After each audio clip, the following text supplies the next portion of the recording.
Des murs renferment, isolent. Des murs nous coupent du reste du monde. Mais un mur brisé signifie un danger. Puisque si ces murs retiennent une rivière et elle est brisée, l'eau va affluer.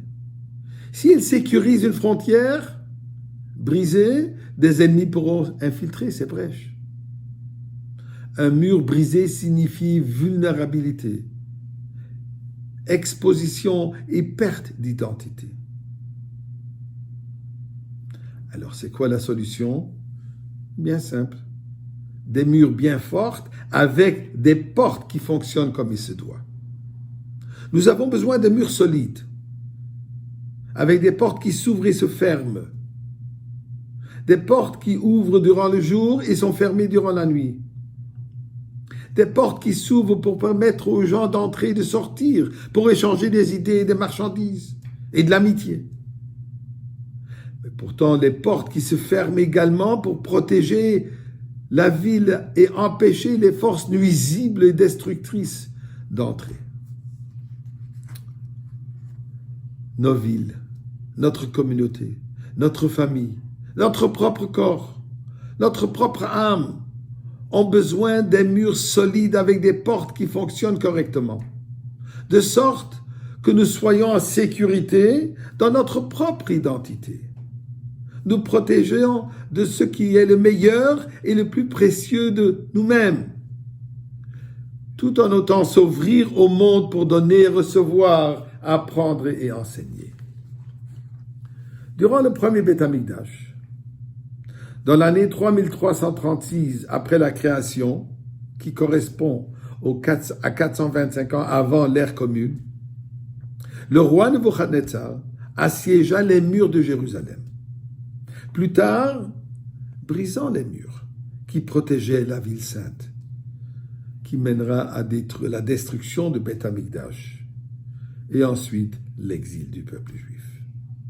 Donc chaque année, au 10e jour du mois de Tevet, d'ailleurs demain, est une journée de jeûne, mais surtout de repentir. Une journée qui doit être consacrée à la sauvegarde des murs de notre identité, à la réparation de ces brèches et s'assurer que ces portes fonctionnent correctement. Shiva Asar B'Tammuz, Tisha B'Av, commémore des moments plus douloureux que le jour d'Asara B'Tevet. Shiva Asar B'Tammuz, la brèche des murs de Jérusalem. Tisha B'Av, la destruction du Beth Amikdash. Des moments plus douloureux pour le peuple juif que le jour d'Asara B'Tevet, qui était que le moment où Nebuchadnezzar a commencé à assiéger les murs de Jérusalem. Pourtant, nous trouvons que le jeûne d'Asara B'Tevet a une certaine sévérité qu'on ne trouve pas dans les autres jeûnes. Shiva Asar B'Tammuz, s'il tombe un Shabbat, on le repousse pour le lendemain.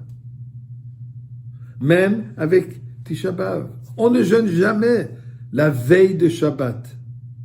Tandis qu'Asara B'Tevet, d'ailleurs, comme le cas d'aujourd'hui, de demain, halachiquement, on est censé de jeûner, même si c'est un jour de vendredi, et même si ça aurait été Shabbat.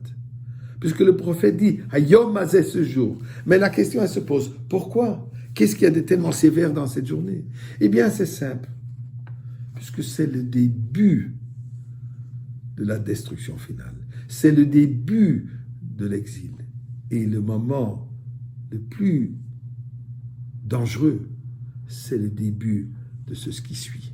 Étant donné qu'Asara B'Tevet, c'est le début de ce qui a mené finalement à l'exil, c'est pour ça qu'elle a une sévérité qu'on ne repousse pas, ce jeûne. Mais malgré la sévérité de cette journée, il y a quelque chose de très positif dans le concept d'une ville qui est assiégée. Et le rabbi explique que le fait que toute la ville est enfermée et entourée par des ennemis, ceci nous force à créer une unification au sein de cette communauté. Nos sages nous disent que la destruction du Beth Amikdash, la destruction du temple, la raison pourquoi nous sommes toujours en exil est puisque le manque d'Avat Israël. Eh bien, réfléchissons ça à Sarah Betevet. Ou mieux encore, la veille de Sarah Betevet. Améliorons-nous tous dans cet Avat Israël, et particulièrement aujourd'hui, où nous sommes tous assiégés. Cette pandémie qui a causé que nous sommes tous enfermés chez nous, dans nos palais luxueux. Mais quand même, on est enfermés. Utilisons ce moment pour s'ouvrir au prochain, pour rapprocher le prochain, pas physiquement, social distancing, mais par téléphone, par Zoom. Pensons au prochain. Et ceci, ça va nous amener que demain, on ne va pas jeûner, nous allons fêter dans le Beth Amikdash avec Mashiach. Amen, amen.